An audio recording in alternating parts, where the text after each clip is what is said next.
नमस्कार, आपके साथ मैं अदिति त्यागी हूँ। मेरे साथ शिव मुरारी सहाय सर हैं।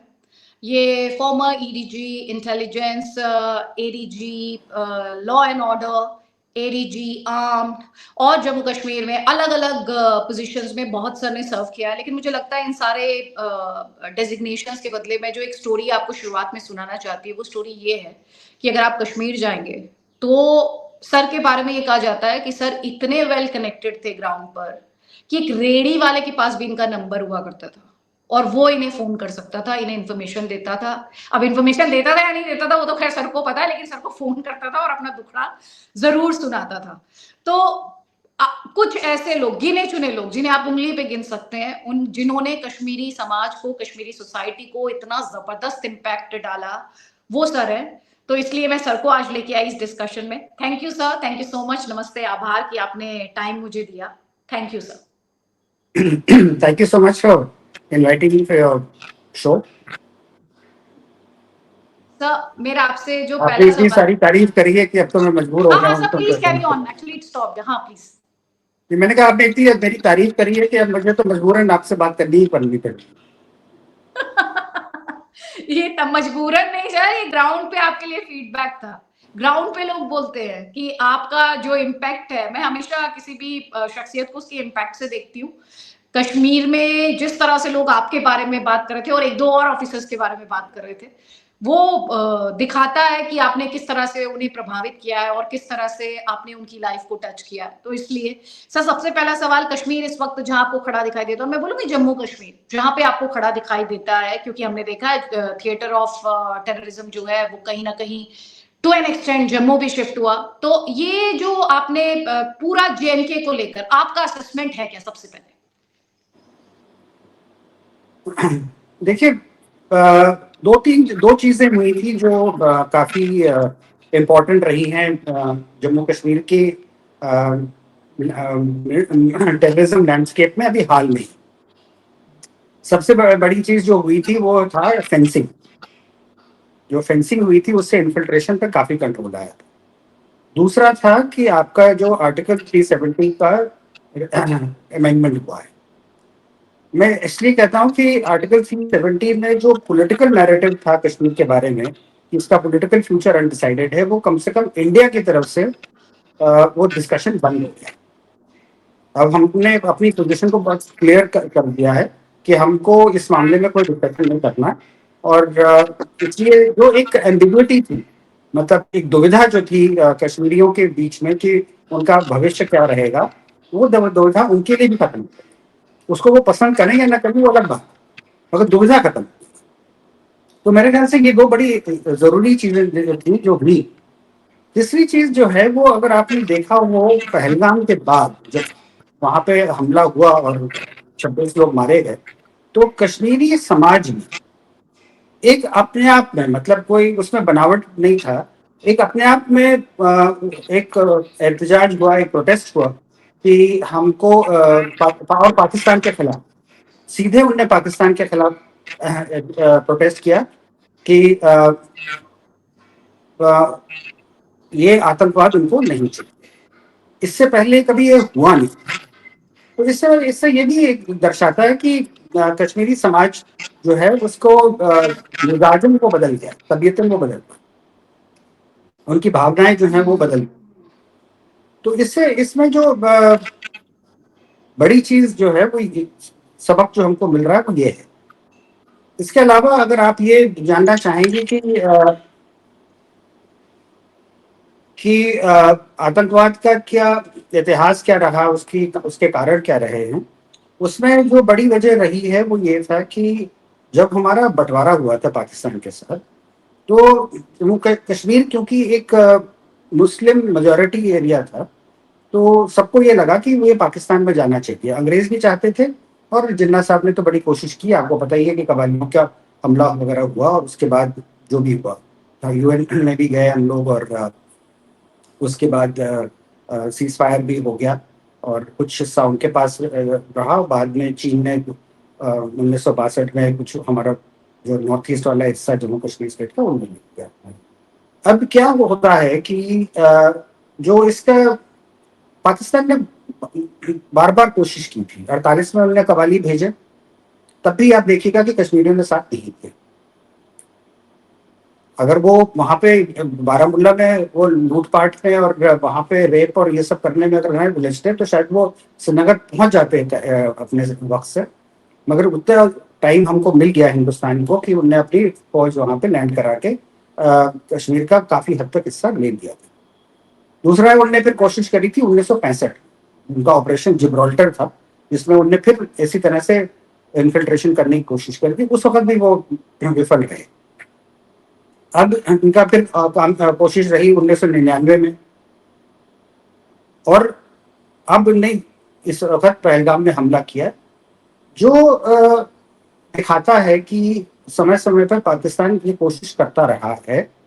मगर बात जो समझने की है कि वो 1990 में करीब ये आतंकवाद क्यों बढ़ा। इसकी भूमिका ये है कि 1984 में जब फारूक अब्दुल्ला की सरकार को गिराया गया, उन्हीं के बहनोई को इस्तेमाल करके, तब वहां पे कश्मीरियों के अंदर एक ये भावना पैदा हुई कि लगता है कि हिंदुस्तान उनको अपनी हुकूमत नहीं करने देगा।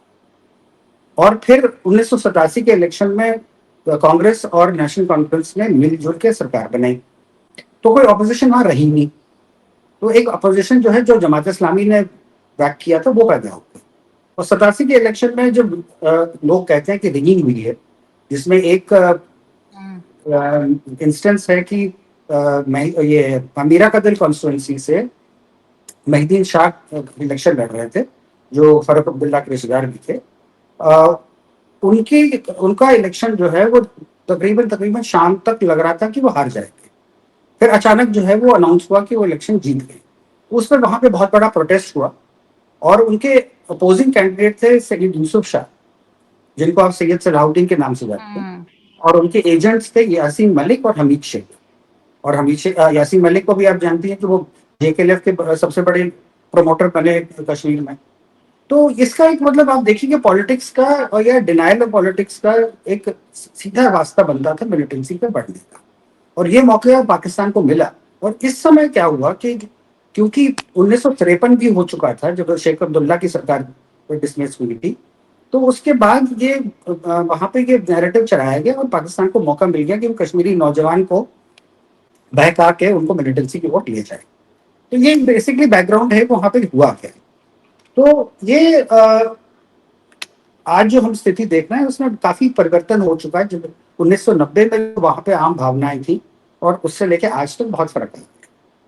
इसमें हम ये कहेंगे कि एक जो सिक्योरिटी इस्टेब्लिशमेंट है, जिसमें सभी एजेंसीज हैं, paramilitary, army, police, intelligence agencies हैं, इनने मिलजुल के काफी अच्छा काम किया, जिसमें धीरे धीरे जो है वो मिलिटेंसी का खात्मा होगा। मगर सिर्फ उस चीज से नहीं होगा। आप मिलिटरीली किसी चीज को, फिनोमेना को डिफीट कर सकते हैं, मतलब आप उसको दबा सकते हैं, मगर ये कि अगर आपको किसी लॉन्ग टर्म सोल्यूशन देखना है तो वो आपको लोगों के साथ एक इन्वॉल्वमेंट रखनी पड़ेगी, लोगों को आपको साथ लेकर चलना पड़ेगा।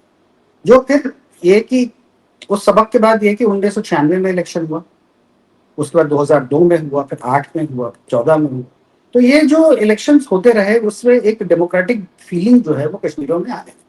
उनको लगा कि नहीं, हिंदुस्तान अब ईमानदारी से हमारे साथ रहेगा और हमको अपनी हुकूमतें चुनने का मौका मिलेगा।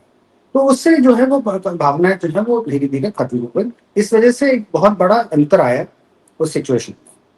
इसके साथ साथ जो है कि जम्मू कश्मीर पुलिस का एक बहुत अहम रोल रहा, क्योंकि जब वो लोग बीच में एक्टिव हो गए और थाना लेवल तक एक्टिव हो गए, तो फिर आपको पता ही है कि जब लोकल पुलिस कहीं एक्शन में आती है तो उसका बहुत बड़ा इम्पैक्ट। तो सूरत हाल बेसिकली ये बनी, मतलब संक्षिप्त में, कि वहाँ स्थिति क्या थी और अब जाके कहाँ पर पहुंची। सर, आपने क्योंकि 80s और 90s का जिक्र किया, तो वहां उस दौरान एक और इंसिडेंट हुआ। मैं क्या बोलूं उससे कि इंसिडेंट तो क्या, बहुत ही बड़ी ट्रेजेडी से मैं बोलूं कि पंडितों का बड़ी संख्या में वहां से पलायन हो गया। और वो एक हिस्ट्री का ऐसा हिस्सा है जो मैंने पहलगाम अटैक के बाद भी उसके बारे में बार बार बात होती है। जब एक अटैक होता है तो बार बार यही कहा जाता है कि ये ऐसी ही सोसाइटी है जिसने पंडितों को वहां से भगा दिया था, जिसने पंडितों का वहां शोषण किया था। आपने मूवी भी आई कश्मीर फाइल्स, जिसे लेके एक बहुत ही डिवाइडेड ओपिनियन थी कि कुछ ने कहा ये फिगमेंट ऑफ इमेजिनेशन है, प्रोपागेंडा है अगेंस्ट द कश्मीरीज, और वहीं दूसरी तरफ कहा गया कि ये जो है इसमें तो कुछ भी नहीं दिखाया गया, ये तो भी 10% भी नहीं है। तो वो जो एक चैप्टर है कश्मीरी सोसाइटी में जिसमें पंडितों का पलायन हुआ, वो आज भी उसे हॉन्ट करता है कश्मीरी सोसाइटी को, और टू एन एक्सटेंट लोग उसका इस्तेमाल भी करते हैं कश्मीरीज को डिमोनाइज करने के लिए। आप उस अध्याय को कितना क्रूशियल मानते हैं? कश्मीरी पंडित का पलायन जो है वो आपने बहुत सही तरीके से बताया कि एक बहुत मतलब बहुत बड़ी ट्रेजेडी थी। और मेरे ख्याल से हम एज अ स्टेट हम लोग ने शायद उतना काम नहीं किया जो हमें करना चाहिए था। तो ये इस चीज़ के बारे में तो कोई दो राय नहीं है कि वो बहुत बड़ी ट्रेजेडी थी। और सबसे बड़ी ट्रेजेडी जो थी वो कश्मीरी मुसलमान के लिए थी, क्योंकि उस समय जितना भी एजुकेशन था कश्मीर के अंदर वो सब पंडित करते थे, और उसका सबसे बड़े बेनिफिशियरी कश्मीरी मुसलमान, और उनके निकलने के बाद वहाँ पे जो शिक्षा का स्तर है वो वाकई में गिर गया, और इसका अभाव जो है वो उनको खुद पता चलने लगा। मगर जो होता है वो क्या होता है कि जब इस तरह की मिलिटेंसी पैदा होती है तो जो वायलेंट वोकल लोग हैं वो पूरा नैरेटिव कैप्चर करते हैं। हम ये नहीं कहेंगे कि कश्मीरी पंडितों को और वहाँ के लोकल लोगों के बीच में तनाव नहीं रहा है, और इसमें रहा है, इसमें कोई संदेह नहीं। मगर जिस तरह से उनका पलायन हुआ ये दुर्भाग्यपूर्ण था, और मेरे ख्याल से भारत स्टेट को इसकी पूरी कोशिश करनी चाहिए थी उसको रोकने की। उसके अलग अलग तरीके हो सकते थे, तो वो उस समय किया नहीं गया, और हम समझते हैं कि अगर वो रोका गया होता तो आज परिस्थिति थोड़ी अलग होती। आप क्योंकि सर वहां पे थे, मैं थोड़ा सा चाहती हूँ आप हिस्ट्री का वो हिस्सा भी शेयर करें, क्योंकि जिस तरह के अत्याचार हुए, मैंने बहुत ईमानदार डिस्कशन वहां पर कश्मीरी जो है उनके साथ करने की कोशिश की है। वो कहते हैं कि नहीं, पंडितों को जाना नहीं चाहिए था, पंडितों को जाना नहीं चाहिए था, लेकिन अगर आपकी महिलाओं के साथ बलात्कार हो, लेकिन आपको अगर मारा जाए, अगर आपको इंटिमिडेट किया जाए, आपकी जान पे खतरा मंडरा रहा हो, तो आपके पास वो जगह रातों रात छोड़ने के अलावा शायद ही कोई विकल्प बचता हो, अगर स्टेट आपके साथ ना खड़ी हो। ऑब्वियसली अगर स्टेट खड़ी हो आपके साथ, सब खड़े हो, then you can fight, you can still fight. हाँ, उसमें एक बात और है कि मुस्लिम्स ये भी कहते हैं कि देखिए पंडित गए लेकिन सिख डटे रहे, सिखों के साथ भी तो हुआ। तो बहुत it's a very vast topic, और बहुत सारे इसके कॉम्प्लेक्सिटीज हैं जिन पे लोग बहुत डिटेल में बात भी नहीं करते, बहुत ईमानदार डिस्कशन भी नहीं होते। हर साइड एक साइड चूज करती है और उसके एजेंडा को पुश करती है। लेकिन उस दौरान जो हुआ, क्या मैं आपसे एक बहुत ईमानदार सवाल कर रही हूं, आपने ये कहा कि कश्मीरी मुस्लिम ने सफर किया। अगर आप वाइडली लोगों से बात करेंगे तो लोग आपसे कहेंगे लेकिन पंडितों को जाने से रोका क्यों नहीं? अगर लोकल्स खड़े हो जाते तो शायद उनका पलायन नहीं होता, वो मजबूर नहीं होते। इस लाइन ऑफ आर्ग्यूमेंट को आप कैसे काउंटर करेंगे, क्योंकि अत्याचार तो हुआ सर। इसमें दो राय नहीं है कि कश्मीरी मुस्लिम मेजोरिटी जो वहां पे थी वो इसके फेवर में नहीं थी, मगर जो ट्रेजेडी होती है वो ये होती है कि जो साइलेंस ऑफ द मेजोरिटी होती है वो एक तरीके से कम्प्लिसिटी होती है। तो अगर आप उसके विरोध नहीं खड़े हो रहे तो एक तरीके से आप उसके साथ होते हैं। तो इसकी तो एक नैतिक जिम्मेदारी जो है वो तो उनको लेनी ही पड़ेगी, क्योंकि मुझे याद है कि उस समय जब हम लोग वहां पे थे तो मतलब आम मुसलमान हमारे पुलिस के भी जो ऑफिसर्स थे जो कश्मीर मुस्लिम्स थे वो कहते थे ये बहुत बुरा हुआ, बहुत गलत हुआ, मगर एक वहां पे एक सेंस ऑफ बेबसी थी, हेल्पलेसनेस। तो ये बात आपकी सही है कि अगर उसको रेजिस्ट किया गया होता तो ये रोका जा सकता। इसमें अगर स्टेट भी पहल करती और लोगों को साथ लेने की कोशिश करती तो इसमें रोका जरूर जा सकता था। और मतलब ये कि अलग अलग जो गांव में लोग थे और अलग मोहल्ले में थे उनको इकट्ठा किया जा सकता था, उनके लिए एक फोर्टिफाइड सेटलमेंट बनाई जा सकती थी, जहां जब तक सिचुएशन बेहतर ना हो जाती तब उनको वापस वहां पे ले जाया जा सकता। तो ये एक प्रॉब्लम थी जो मेरे ख्याल से उस वक्त शायद हमने वो इमेजिनेशन इस्तेमाल नहीं किया। तो मगर ये बात सही है कि मेजॉरिटी पसंद नहीं कर रही थी इस बात को, मगर साथ साथ में ये भी था कि वो खामोश थे, उतनी तो सर उनको जिम्मेदारी पड़ेगी। सर उसमें जो ये स्टोरीज आती है कि बिट्रेयल था, जो पड़ोसी कश्मीरी था, कश्मीरी मुस्लिम था, उसी ने इन्फॉर्म किया, जैसे हमने कश्मीर फाइल्स में भी देखा है, या महिलाओं को जिस तरह से उनके साथ जाती हुई, बदसलूकी हुई, सब समझ रहे हैं मैं क्या कहना चाह रही हूँ। अलग अलग स्टोरीज है। मैंने आपका भी एक इंटरव्यू देखा था, आपने बताया था कि कैसे दो महिलाओं की वेजाइना जो थी वहां पे शूट किया गया था।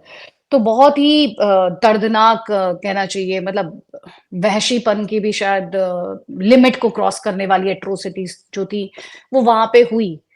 तो वो जो बिट्रेयल की स्टोरी है कि लोकल कश्मीरीज ने बिट्रेयल किया, इन्फॉर्म किया, यहाँ है वहां है, बुलाया, भरोसे पे कुछ पंडित रहे भी उनके, इनमें कितनी सच्चाई है सब?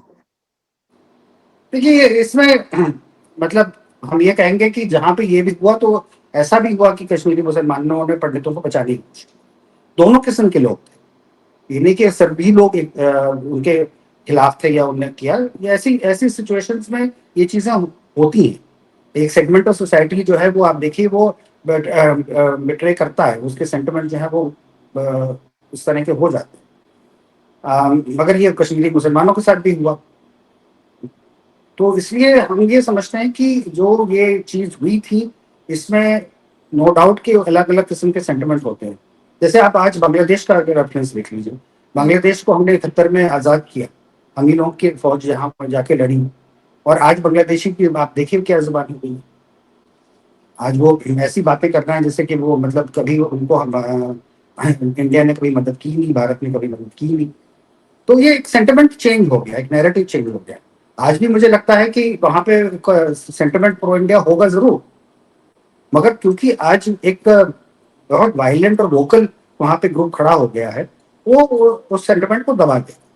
समय के साथ वो सेंटिमेंट उभर के फिर से है, मगर वक्ती तौर पे थोड़ा टाइम भी वो ऐसा लग रहा है।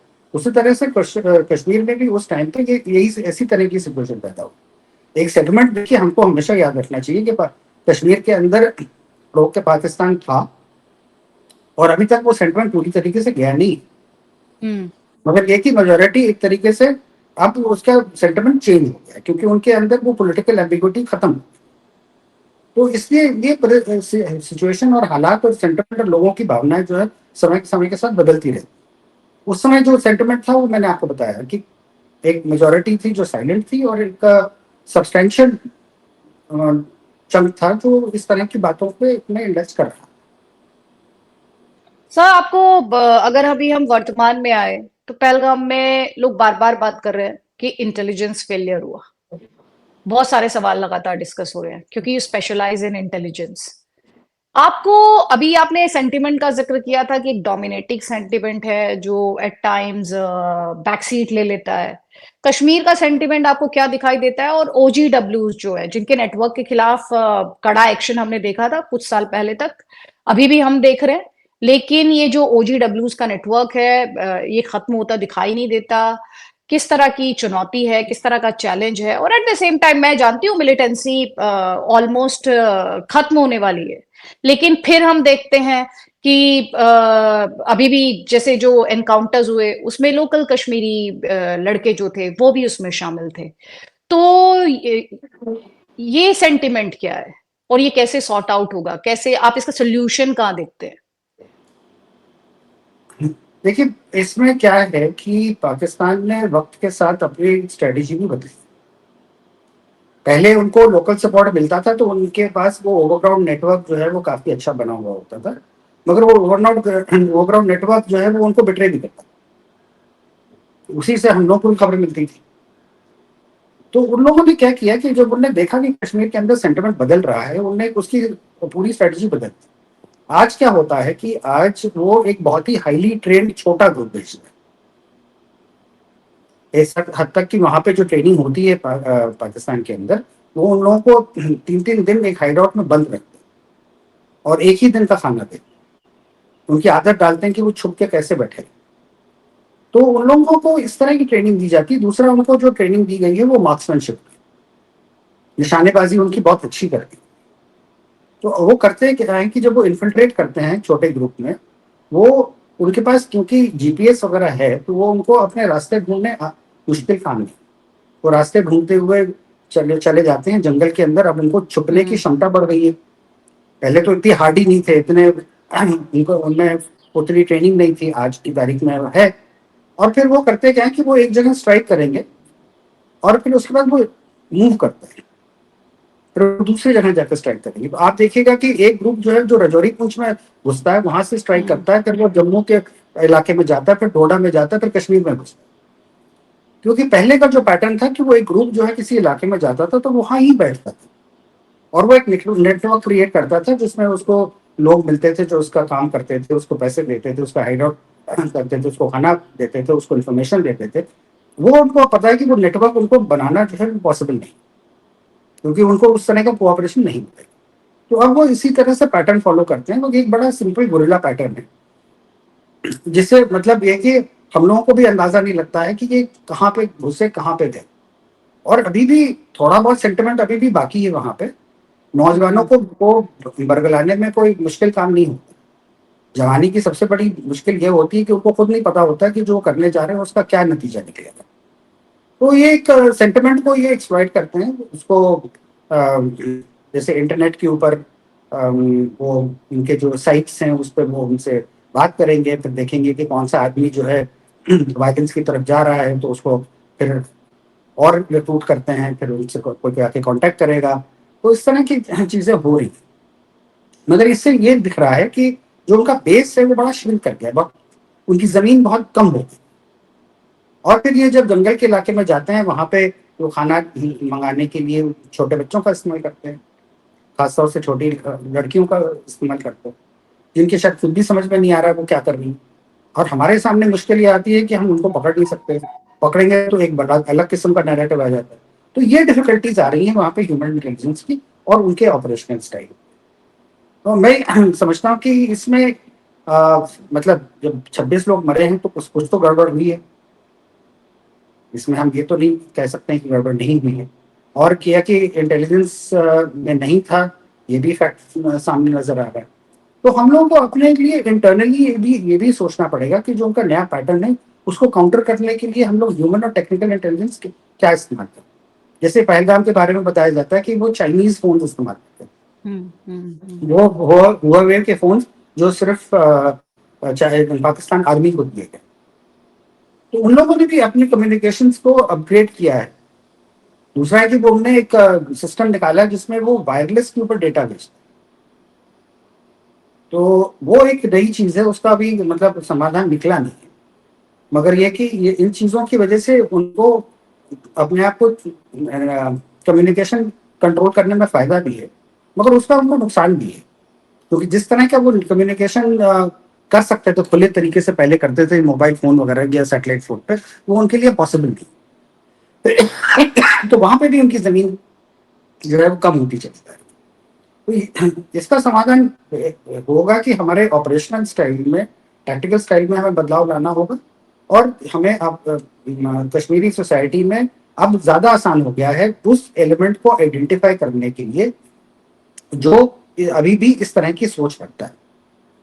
उसमें आपको समाज भी मदद करेगा और उससे बड़े जो मदद आपको आएगी कि अगर आप सही तरीके से साइबर पेट्रोलिंग करें। हमको भी जो है वो साइबर स्पेस को पे नजर रखनी चाहिए कि किस तरह के साइट्स आ रहे हैं, किस तरह के डिस्कशंस हो रहे हैं, पेजेस क्या क्या लाइक किए जा रहे हैं, उसमें आपको पता चल जाए।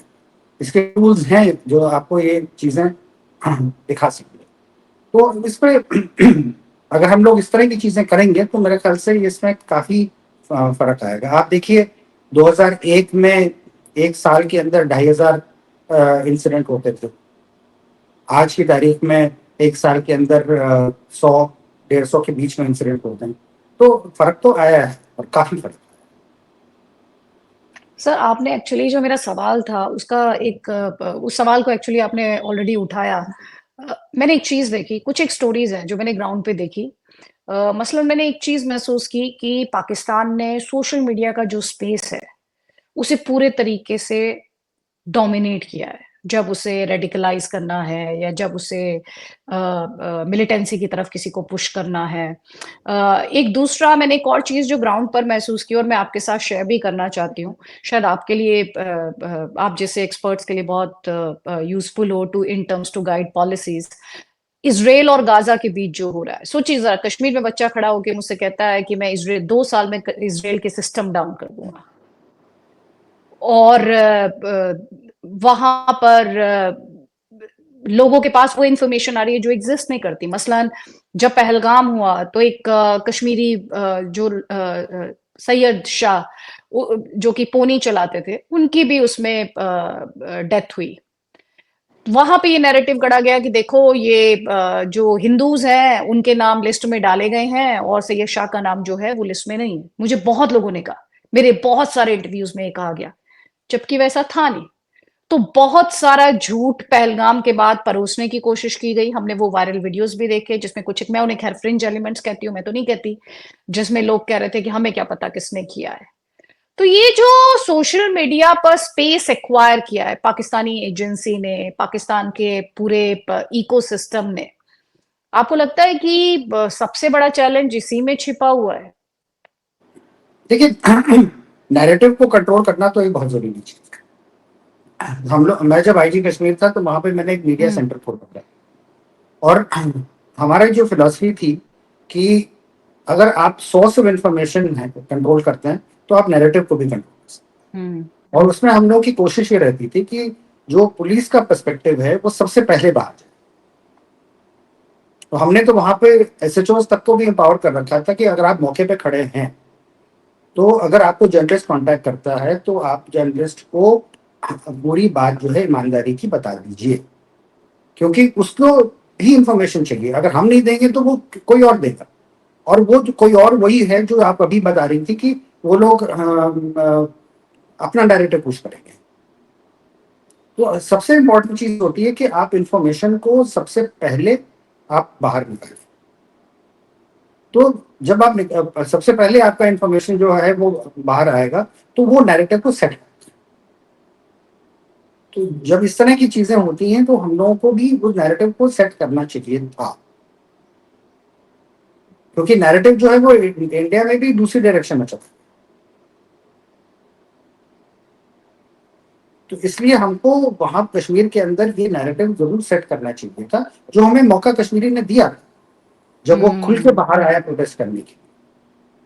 तो इसमें जो आपकी जो साइकोलॉजिकल गेम्स होती हैं, जो वो होता है, इसमें ये बड़ा जरूरी है। क्योंकि ये बात आपकी सही है कि सोशल मीडिया अगर बीच में आ गया तो वो जरूर नैरेटिव को अल्टर कर सकता है।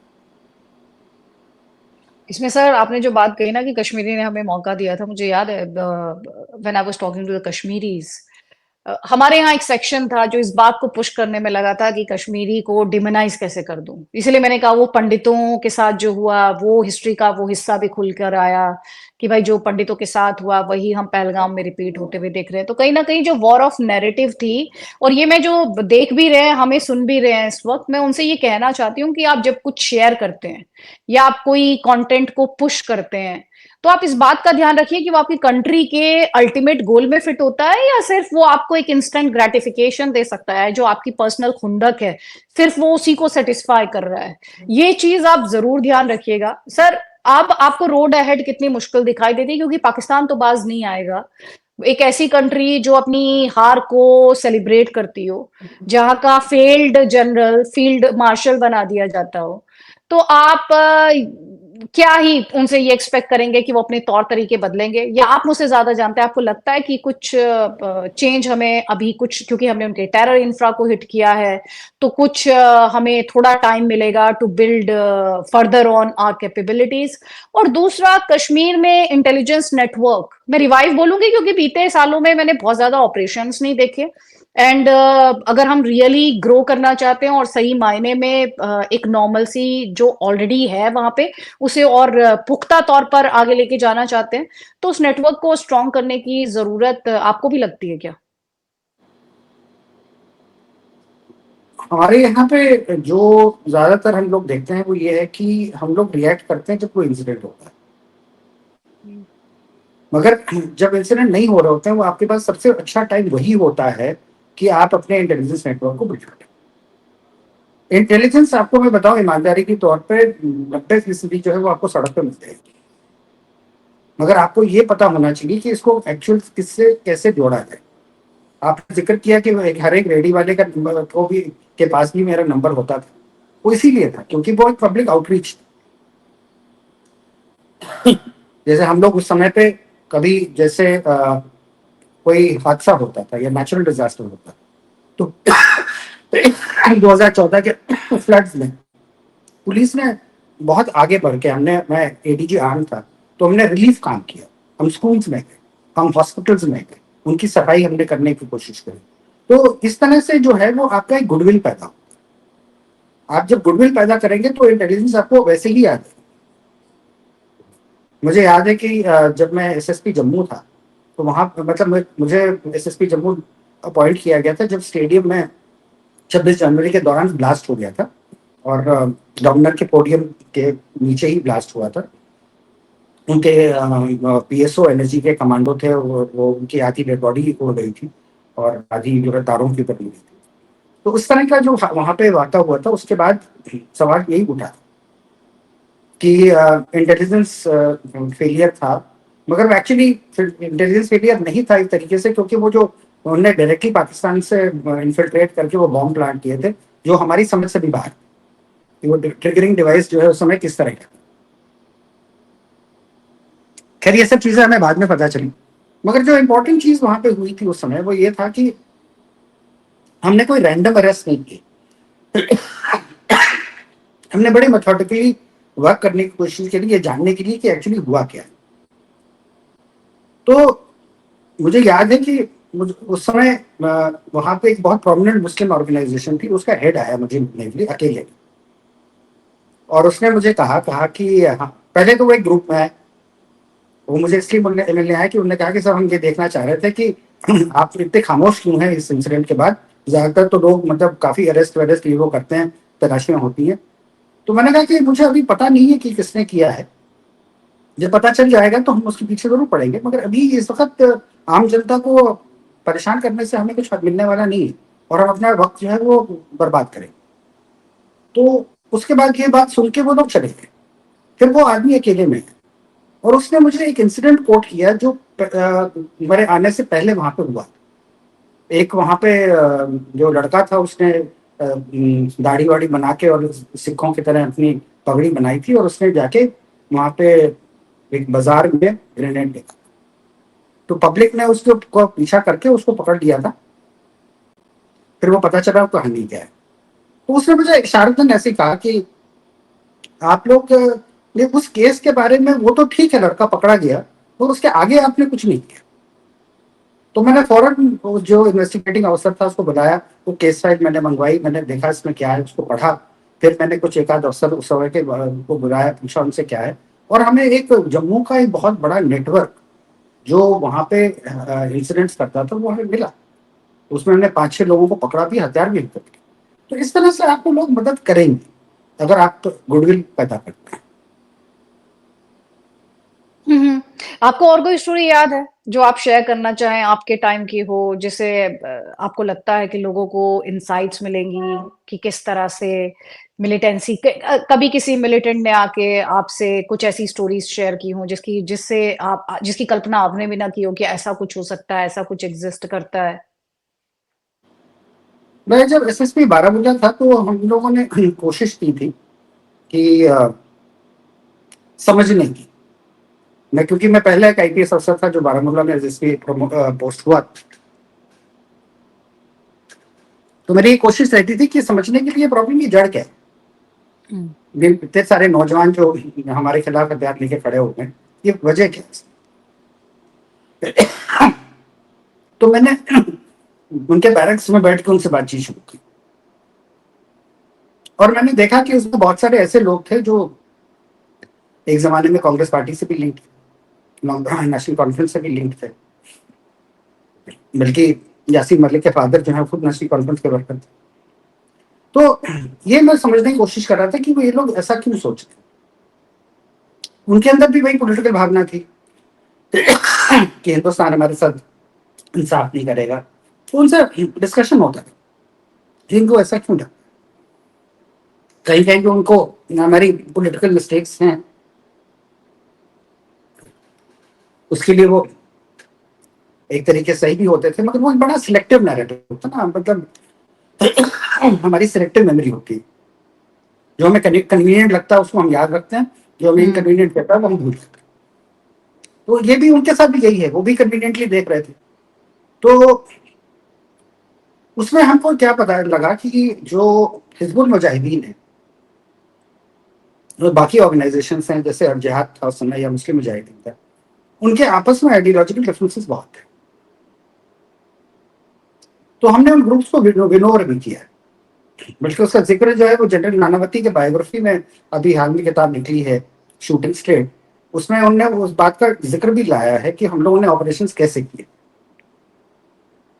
तो ये चीज जो है वो मतलब आपको करनी पड़ेगी, आपको ऑर्गेनाइजेशंस को समझ के उनके आइडियोलॉजिकल डिफरेंसेस को समझ के, उसमें बहुत सारे लोग ऐसे होते हैं कि जो रास्ता पकड़ लेते हैं बाद में उनको पछतावा होता है कि मैं कहाँ फंस गया, या जो क्रिमिनलाइजेशन हुआ था मिलिटेंसी का, जैसे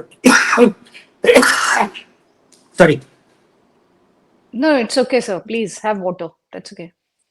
वो जो इंसिडेंट हुआ था विद रिगार्ड टू दो औरतों का हमने जिक्र किया, तो ये सब चीजें जो है वो कश्मीरी सोसाइटी में बहुत मतलब उसका बड़ा इम्पैक्ट पड़ा। तो इसमें हम लोगों को कोशिश मतलब जो कोशिश की तो विनोवर करने में हम लोग काफी कामयाब गए। जैसे 2008 हमने लश्कर के ऑफिस में कुछ लोग विनोवर किए, कुछ अपने प्लांट भी किए, जिससे हम लोग श्रीनगर की फिजाइन को कंट्रोल कर पाए।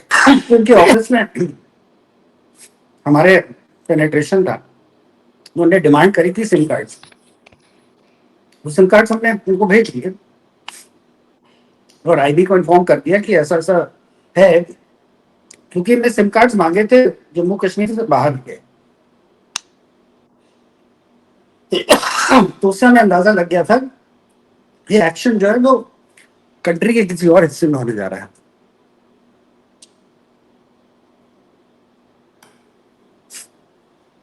तो इस तरह की चीजें जो है ना जब आप ऑर्गेनाइजेशंस में पेनिट्रेट करेंगे, सोसाइटी में आपका एक आउटरीच होगा, कॉन्फिडेंस होगा सोसाइटी को आप में, तो आपको इंटेलिजेंस आ जाएगी। बाकी एक प्रोफेशनल तरीका होता है सोर्सेज क्रिएट करने का, वो तो एक प्रोफेशनल तरीका है। एक अंग्रेजी की कहावत है कि that every man has a price, you pay it and the man is yours. I really like this one. हाँ, I really like this one. the price is not necessarily in the form of money, it can be anything. I get that. When I was DIG Rajouri, Mhm. तो एक BSF inspector ने आके कहा कि जो वहां का बहुत वांटेड टेररिस्ट था उस वक्त हाफिज राशिद, वो मुझे इसके बारे में खबर देगा। मैं उसकी कंडीशन ये दी, वेरी सर सॉरी, आप पहले पानी पीजिए। I'll stop the interview. पानी से कोई पहले इशू वो नहीं है। फोन मेरा।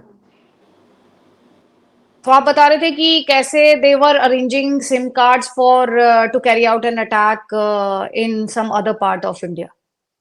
So that information then we passed on to the IB, and so when the attack in Bombay took place, we actually got live recordings, and the voice matched with the commanders of the Lashkar, like Muzammil and Sajid Jat, and people like that sitting in Pakistan and directing the terrorists in the Bombay hotels. And it was even the Americans at that time believed that we could have got such kind of explicit information. So these are the kind of intelligence operations that we were doing at that time. तो आपने बहुत tough time देखा, मुझे पता है। आपका गला बहुत खराब है। मेरा लास्ट क्वेश्चन है आपसे। आपने कश्मीर को बहुत मुश्किल वक्त में देखा है। आपने 2010 के वहां पे जो प्रोटेस्ट थे, आपने वो दौर भी देखा है। उसके बाद कश्मीर ने खैर बुरहान वानी का दौर भी देखा है। अगर कुछ इन दो पीरियड से जुड़े हुए एनेक्डोट्स हों, कुछ इंसाइट्स हों जो आप व्यूअर्स को देना चाहें, जिन्हें और ज्यादा अंडरस्टैंडिंग मिले कि कैसे कश्मीर जो है कभी भी स्ट्रेट लाइन नहीं रही है, वो हमेशा कुछ स्पाइक्स देखता है और फिर वो नीचे की तरफ आती हैं। 2008, 9, 10 और फिर 2016, ये 3 बड़े मैसिव एजुटेशन हुए थे। 2008 के एजुटेशन की बड़ी वजह ये थी कि उस वक्त एक बात फैलाई गई थी, वो भी एक वहाँ के पॉलिटिकल सेटअप कि अमरनाथ की जो श्राइन बोर्ड वहाँ पे कंस्ट्रक्शंस करना चाह रहा था पिलग्रिम के लिए, वो बेसिकली वहाँ पे सेटलमेंट करना चाहता, और उस वजह से वो एजुटेशन हुआ। वो उस पार्ट को तो कंट्रोल में आ गया, मगर जब कश्मीर के फूड ट्रक्स वगैरह रोके गए जम्मू में या पंजाब में, उससे वो एजुटेशन जो है गाँव के अंदर रह गया। वो फिर कंट्रोल करना बड़ा मुश्किल हुआ, इसीलिए वो नहीं। अब अगर जैसे 2009 का हम देखें तो वहां पे भी एक नैरेटिव का खेल था। वो औरतें जो हैं वो रणबियारा कनाल, रणबियारा जो वहाँ पे एक रिवर है, इट्स माउंटेन रिवर, जिसमें क्या होता है कि पानी बहुत जल्दी बढ़ता है।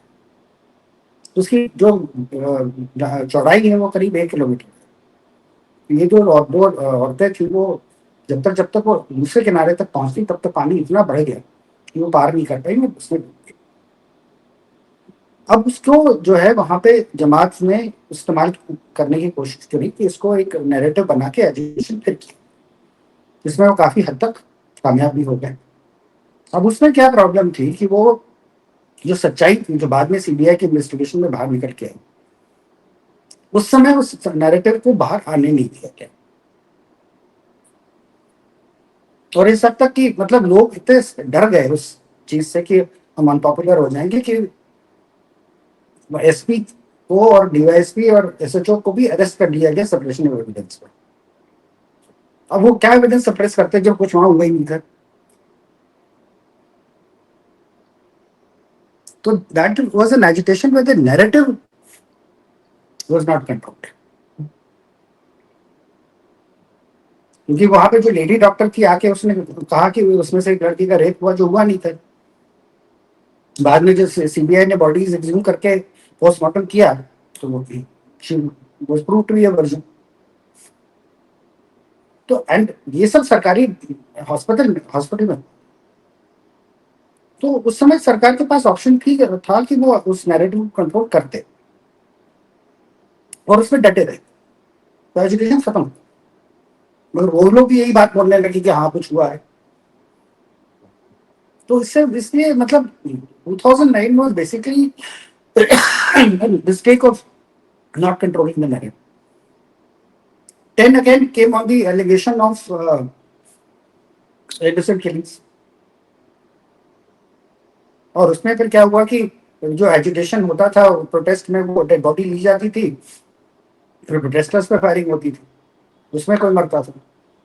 फिर वो डेड बॉडी जब लेके जाते थे तो एक और प्रोटेस्ट होता था, तो उसमें भी कोई मरता था। तो एक साइकिल बन गया, funeral killing killing funeral killing, एक तरीका का वो साइकिल बनता जा रहा था। उस वजह से कंट्रोल नहीं हो पा। तो 2010 में जब मुझको वापस लाया गया एसआईजी कश्मीर कंट्रोल करने के लिए, हमारी सबसे पहली कोशिश ये रही कि हम इसको रोकें, ये जो फायरिंग होती प्रोसेशन के ऊपर, इसको रोकें कि हम उनको कोई और डेड बॉडी ना दें, जिससे वो फिर रिकॉर्ड प्रोटेस्ट।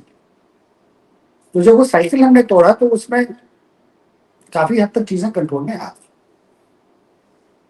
और जब कंट्रोल में आ गई तो फिर हम लोगों ने एक तरीके से कर्फ्यू लगाया बड़ा सख्त किस्म का वैली भर में, सो दैट की जो कॉमन मैन था जो सफर कर रहा था उसको एक मौका मिल गया। क्योंकि उस जमाने में क्या होता था कि ये जो लुम्पन एलिमेंट होता है ना, जो गुंडा टाइप लड़के होते हैं, वो निकल के लोगों को घरों में घुसते थे, उनके शीशे तोड़ते थे। तो एक आम आदमी इस चीज में पढ़ना नहीं चाहता है, तो उनको मौका मिल जाता है। तो उससे वो है, मतलब मेन चीज जो 2010 के एजुकेशन में हमें काम आई थी वो था स्कूल का खुलना। तो मैंने जब मैं गया था एज आईजी, तो मैंने सईद अली शाह गिलानी के दामाद को बुलाया था, उसको ये समझने के लिए कि ये तो आगे कहाँ तक क्या करना चाहिए। तो उसको बातों बातों में मैंने बोल के बच्चों के बारे में पूछा कि क्या हाल है बच्चों का। तो उन्होंने कहा कि साहब ये पूछिए मत, लड़कियों ने घर के अंदर नाक में दम कर रखी, तो सब बंद था, बच्चों को जाने की बाहर कई जगह होती नहीं थी। तो आपको पता ही है छोटे बच्चे पर क्या करते हैं। तो उससे मुझे आइडिया है, मैंने कहा कि ये तो एक अच्छा मौका है। मैंने कहा कि आप जाके अपने ससुर जी से पूछिए कि अगर हम स्कूल खुलवाएंगे तो क्या है। मैंने कहा कि कश्मीर का फ्यूचर तो बच्चे ही है ना, तो उनका फ्यूचर तो खराब नहीं करना चाहिए। तो वो गए, मगर मुझे इससे अंदाजा हो गया कि ससुर जी तो मान ही जाएंगे। तो हमने स्कूल खुलवाए। तो स्कूल खुलवाए तो पहले दिन 5% अटेंडेंस था, फिर दूसरे दिन 10 था। हफ्ते भर के अंदर वो कम से कम 90% अटेंडेंस हो गया, क्योंकि माँ बाप इतने थक चुके थे बच्चों के साथ घरों में कि उन्होंने जबरदस्ती उनको स्कूल में। अब वो जब स्कूल 2.5 लाख बच्चा उस जमाने में स्कूल जा रहा है, ऑटो चल रहे हैं, टाटा सुमो चल रही है, स्कूल बस चल रहे हैं, किताबों की दुकान खुल रही है, और उनके बाकी जरूरत की चीजों की दुकानें खुल रही, तो वो एक हड़ताल वाला जो माहौल है वो खुद ही टूट गया। तो दूसरा अभी गिलानी साहब वहां पे एक कैलेंडर इशू करते थे, तो आज दोपहर में हड़ताल होगी, कल सुबह खुलेगा। तो मैंने कहा कि हम इसका उल्टा कर देंगे, जब जब ये हड़ताल डिक्लेयर करेंगे हम फोर्सेस को विड्रॉ कर लेंगे खुला, और जब ये कहेंगे कि खुला है मुस्लिम को सबको कर्फ्यू लगा देंगे। मगर आप देखिए नैरेटिव का क्या कमाल होता है कि मुझे फेसबुक पेज पे जो मैं चलाता था, उस पर मुझे लोग फेसबुक पे कहते थे कि जब गिलानी साहब खोल रहे हैं तो आपको क्या। तो मैं मतलब उसमें जवाब देता था कि मैंने कहा मैं स्टेट हूँ, I am the state, I am the government, मैं ये फैसला करूंगा कि कब खुलेगा कब बंद होगा, ये गिलानी साहब सरकार नहीं है जो करेगा। मगर आप देखिए कि नैरेटिव कैसे कैप्चर हो गया कि लोग उन्हीं को अथॉरिटी समझे, तो उसको हमने रीसेट किया।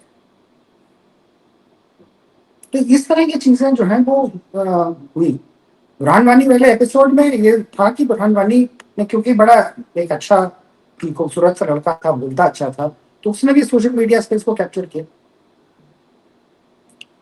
और जब उसकी किलिंग हुई तो नॉर्मली क्या होता है कि जब आदमी इनकाउंटर करता है, वो एक्चुअली फेस करता है इनकाउंटर की, तो उसकी डेड बॉडी जब मिलती है तो आपको उसके हालात कुछ बदले से होते हैं। इस केस में बड़ा नीट था, साफ सुथरा, क्योंकि वो फाइटर तो था नहीं। तो वो पहली गोली में मरा तो उसकी डेड बॉडी बड़ी साफ सुथरी थी। तो वहां पे जर्नलिस्ट ने भी नैरेटिव क्रिएट किया कि इसको पकड़ के मारा, जो फैक्ट नहीं थी। तो उस वजह से वो एक वहां पे, क्योंकि वो उसका एक ग्लैमर क्वेश्चन था, और फिर इस तरह का नैरेटिव चलाया गया कि वो पकड़ के मारा गया, तो उस पर लोग एजुकेट हो।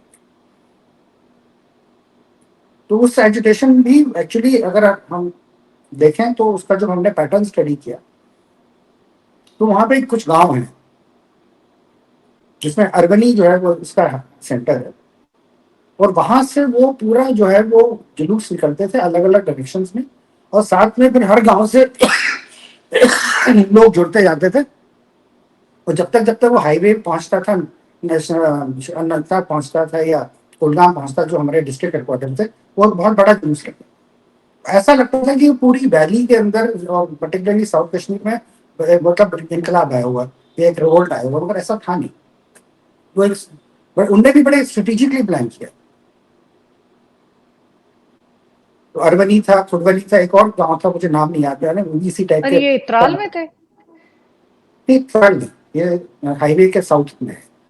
अच्छा It is in शोपिया, अच्छा, अनंतनाग शोपियां, से, ओके ओके, अनंतनाग जी शोपिया जी की जी, बॉर्डर समझ गई पे। मैं, शोपियां समझ गई। तो एक्चुअली जो इनिशियल सेंटिमेंट जो बहरान वानी का था, वो त्राल के बाद वो 1-2 दिन में वो खत्म हो गया था। मतलब इन द सेंस कि वो एपी सेंटर नहीं रहा एजुकेशन, एपी सेंटर फिर जमात थी यहाँ पे।